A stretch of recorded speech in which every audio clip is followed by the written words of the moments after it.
Hello बच्चों, कैसे हैं आप सब। आशा करते हैं कि आप सब अच्छे होंगे और आपकी पढ़ाई भी अच्छी चल रही होगी। हम कक्षा 9 का गणित विषय पढ़ रहे हैं, जिसके अंतर्गत हम अध्याय 1 का भी पढ़ रहे हैं। पिछले वीडियो में हमने प्रश्नावली 1.1 और 1.2 को बना लिया है, इसे हम बनाना सीख गए हैं। आज हम इसके आगे जानेंगे। अगर आप प्रश्नावली 1.1 और 1.2 बनाना सीखना चाहते हैं तो आप इसके वीडियो कक्षा 9 के मैथ के प्लेलिस्ट में जाकर देख सकते हैं। आज हम जानेंगे वास्तविक संख्याएं और उनके दशमलव प्रसार। तो आप वास्तविक संख्याओं से परिचित हो गए होंगे।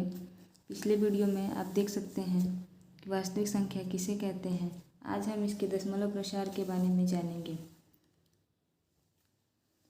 पहला दशमलव प्रसार है शांत दशमलव प्रसार। जानेंगे हम कि शांत दशमलव प्रसार कैसा होता है। तो यहाँ पे एक एग्जाम्पल दिया गया है 1/2। 2 से आप 1 में भाग दीजिएगा तो नहीं जाएगा, दशमलव रखिएगा तो 0 आएगा और 5 बार में जाएगा, सब कट जाएगा, शेष शून्य नहीं होगा, शेष शून्य हो जाएगा, शेष कुछ बचेगा नहीं, शेष क्या हो जाएगा, शून्य हो जाएगा। तो ऐसे दशमलव प्रसार को हम शांत दशमलव प्रसार कहते हैं। इसके आगे दूसरा है अनवसानी आवर्ती दशमलव प्रसार। इसमें क्या होगा कि इसका शेष कभी भी शून्य नहीं होगा, इसमें शेष आपका कभी भी शून्य नहीं आएगा। इसके लिए एग्जाम्पल यहाँ पे दिया है 1/3। 3 से आप 1 में भाग दीजिएगा, दशमलव रखिएगा, 0 आएगा और 3 बार में 9, फिर यहाँ 1 बच जाएगा, घटाइएगा तो फिर दशमलव के लिए यहाँ पे क्या आएगा 0 और फिर 3 बार में 9। इसी प्रकार आगे 1 बचेगा और दशमलव रखिए, दशमलव से यहाँ पे 0 लाइएगा तो ये आगे रिपीट होता रहेगा।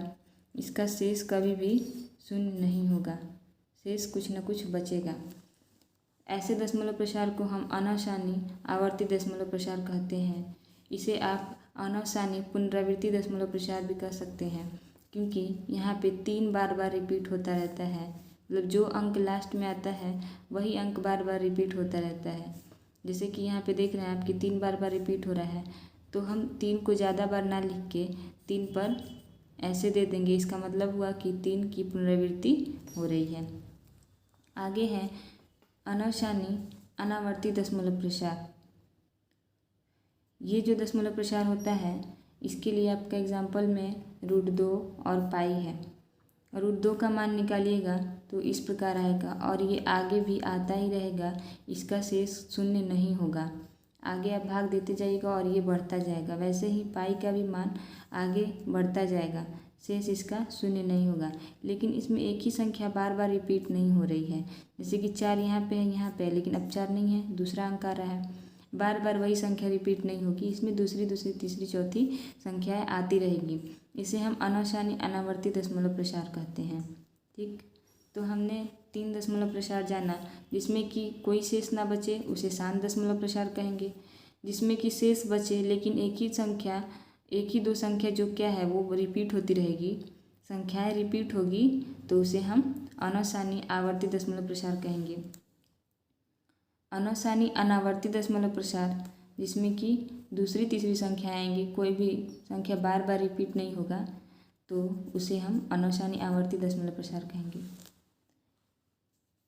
अब हम जानेंगे परिमेय संख्या के बारे में। हमने पढ़ लिया है, तो परिमेय संख्याओं का दशमलव प्रसार या तो शांत होता है या अनवसानी आवर्ती दशमलव प्रसार होता है। इसे आप नोट में लिख लीजिए कि परिमेय संख्याओं का दशमलव प्रसार या तो शांत होगा या अनवसानी आवर्ती होगा। वहीं जो अपरिमेय संख्याएं होंगी उनकी दशमलव प्रसार अनवसानी अनावर्ती होगा। जो भी अपरिमेय संख्याएं होंगी उनका दशमलव प्रसार अनवसानी अनावर्ती होगा। जैसा कि आप यहाँ पे देख रहे हैं कि ये √2 और पाई क्या है, अपरिमेय संख्या है और इनका दशमलव प्रसार अनवसानी अनावर्ती है। और ऊपर की जो संख्याएं हैं ये सब परिमेय संख्याएं हैं, तो ये दोनों परिमेय संख्याओं का दशमलव प्रसार होगा। आइए अब हम प्रश्नावली को देखते हैं। प्रश्नावली 1.3। प्रश्नावली 1 का पहला प्रश्न कह रहा है कि निम्नलिखित भिन्नों को दशमलव रूप में लिखिए और बताइए कि प्रत्येक का दशमलव प्रसार किस प्रकार का है। ये जो भिन्न के रूप में दिया है इसको हमको दशमलव के रूप में लिखना है और बताना है कि किस प्रकार का दशमलव प्रसार है। तो पहला प्रश्न है 36/100। आप 100 से 36 में भाग दीजिएगा तो आपका आएगा 0.36। तो ये इसमें से शून्य नहीं बचेगा, तो ये क्या हुआ, शांत दशमलव प्रसार हुआ। वहीं आप 11 से 1 में भाग दीजिएगा तो एक ही संख्या बार बार यहाँ पे ऐसे रिपीट हो रही है। देखिए 0 9 फिर 0 9 फिर 0, उसके बाद 9 आएगा, फिर 0 और 9 आएगा। तो इसे हम क्या बोलेंगे, अनवसानी आवर्ती या पुनरावर्ती, क्योंकि इसकी पुनरावृत्ति हो रही है तो ये हो जाएगा आपका। उसके बाद तीसरा क्वेश्चन है 4.1/8। इसको आप भिन्न के रूप में बदलिएगा तो 33/8 आएगा और 8 से आप इसमें भाग दीजिएगा तो आपका शेषफल शून्य आ जाएगा और दशमलव रूप में इस प्रकार अंक आएगा और शेष कुछ नहीं बचेगा। तो ये आपका शांत दशमलव प्रसार होगा। अगला प्रश्न है 3/13। 13 से आप 3 में भाग दीजिएगा तो आपका इस प्रकार का दशमलव प्रसार आएगा। और इसमें देखिए ये संख्याएं जो है इतना फिर रिपीट हो रही है, इतना के बाद फिर 2 3 0 आ रहा है, फिर इतना के बाद 2 3 0 7 6 9 आते रहेगा।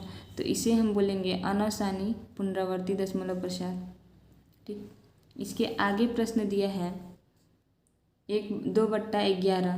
11 से आप 2 में भाग दीजिएगा तो इस प्रकार आएगा और 18 जो है बार बार रिपीट होता रहेगा। तो इसे हम बोलेंगे अनवसानी पुनरावर्ती दशमलव प्रसार। वैसे ही अगला प्रश्न है 400। 400 से आप 329 में भाग दीजिएगा तो इसमें से शून्य हो जाएगा और भागफल इतना बचेगा, तो इसे हम शांत दशमलव प्रसार कहेंगे। आइए अब प्रश्नावली का अगला प्रश्न देखते हैं, प्रश्न संख्या 2, जिसमें कह रहा है कि आप जानते हैं कि 1/7 का दशमलव प्रसार इतना है। वास्तव में लंबा भाग दिए बिना क्या आप बता सकते हैं कि 2/7, 3/7, 4/7, 5/7, 6/7 के दशमलव प्रसार क्या है? यदि हाँ तो कैसे? इसे हमें भाग नहीं देना है, 7 से 2 में या 7 से 3 में भाग नहीं देना है और इसका हमें दशमलव प्रसार ज्ञात करना है। यदि आप बता सकते हैं तो कैसे, इसे हमें बताना है। चलिए हम इस प्रश्न को बनाते हैं। प्रश्न में 1/7 का मान दिया हुआ है और हमें 2/7 और इन सब का मान ज्ञात करना है। तो देखिए 1/7 का मान इतना है तो 2/7 को हम 2 गुणा 1/7 लिख सकते हैं। ठीक है, और 1/7 का मान हमें दिया हुआ है प्रश्न में इतना, तो 2 गुणा और 1/7 का मान ऊपर से रख देंगे और इसका आप गुणा कीजिएगा तो इतना आएगा। ठीक, उसी प्रकार 3/7, तो 3/7 को हम 3 गुणा 1/7 लिख सकते हैं और 1/7 का मान तो प्रश्न में दिया हुआ है तो उसको हम यहाँ पे रखेंगे और 3 के साथ उसका गुणा करेंगे तो इस प्रकार आएगा। 4/7 का भी उसी प्रकार करेंगे, 4 गुणा 1/7 और 1/7 का मान प्रश्न से रखेंगे और 4 से गुणा करेंगे तो इतना आएगा। उसी प्रकार 5/7 और 6/7 का मान हम निकाल लेंगे। ये हम बिना भाग दिए हुए निकाल लेंगे ऐसे। आइए अब हम अगला प्रश्न देखते हैं। प्रश्नावली का प्रश्न संख्या 3 हम देखते हैं। प्रश्न संख्या 3 में कह रहा है कि निम्नलिखित को P/Q के रूप में व्यक्त कीजिए, जहाँ P और Q क्या है, पूर्णांक है तथा Q ≠ 0, यानी कि इसे हमें परिमेय संख्या के रूप में P/Q के रूप में व्यक्त करना है। तो पहले प्रश्न में दिया है 0.6 इस प्रकार। ठीक, 6 की बार बार पुनरावृत्ति हो रही है तो इसे हमें P/Q के रूप में व्यक्त करना है, P/Q। तो हम इसे लिख सकते हैं, जब 6 की बार बार पुनरावृत्ति हो रही है तो इसे हम इस प्रकार लिख सकते हैं 0.666 और इस प्रकार लिख सकते हैं। अब हम इस प्रश्न को x मान लेते हैं। माना कि x बराबर इतना 0.666 इस प्रकार आपका जाएगा। ठीक, और दोनों पक्ष में हम 10 से गुणा कर देते हैं। 10 से गुणा करने पर जब दोनों साइड हम 10 से गुणा करेंगे तो इधर हो जाएगा आपका क्या, 10x, ठीक है। और इधर एक अंक दशमलव इधर जाएगा, 10 से गुणा करेंगे तो 6.66, इस प्रकार। इसे हम समीकरण 1 मान लेते हैं और इसे 2। अब समीकरण 2 में से समीकरण 1 घटाने पर समीकरण 2 माइनस 1, ठीक। 2 का मान क्या दिया है, 10x बराबर 6.66, इस प्रकार। और समीकरण 1 दिया है आपका x बराबर 0.666, इस प्रकार। इसे हम घटाएंगे तो इधर क्या हो जाएगा, 9x, 10x में से 1x जाएगा तो 9x, और इधर ये तो ख़त्म हो जाएगा और यहाँ पे 6, तो x बराबर क्या हो जाएगा, 6/9, और 3 के टेबल से कट जाएगा, 3 दूनी 6 और 3 के 9, यानी कि 0.6 को हम p/q के रूप में व्यक्त करेंगे तो आपका इतना आंसर आएगा, ठीक है। आइए अब हम अगला प्रश्न देखते हैं। दूसरा प्रश्न 0.47 और 7 की पुनरावृत्ति हो रही है, ठीक।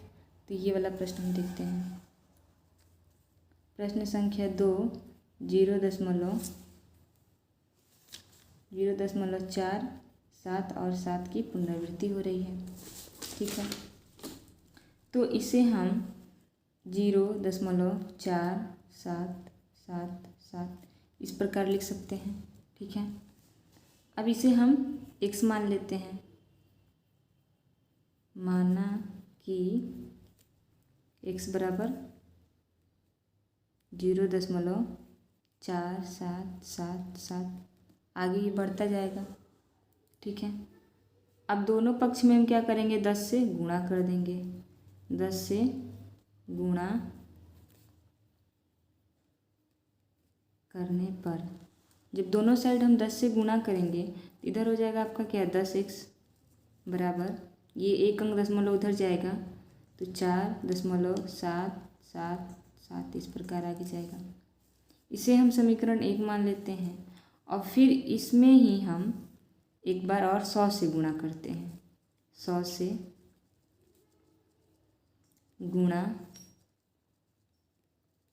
करने पर जब इसमें हम 100 से गुणा करेंगे तो इधर हो जाएगा आपका 100x बराबर, 2 जीरो से गुणा करें, 0.2 अंक पीछे जाएगा तो 47.777, इस प्रकार आगे चला जाएगा। इसे हम समीकरण 2 मान लेते हैं। अब समीकरण 2 माइनस 1 कर देते हैं। समीकरण 2 में से 1 घटाने पर, तो समीकरण 2 आपका दिया है 100x बराबर 47.77, इस प्रकार दिया है।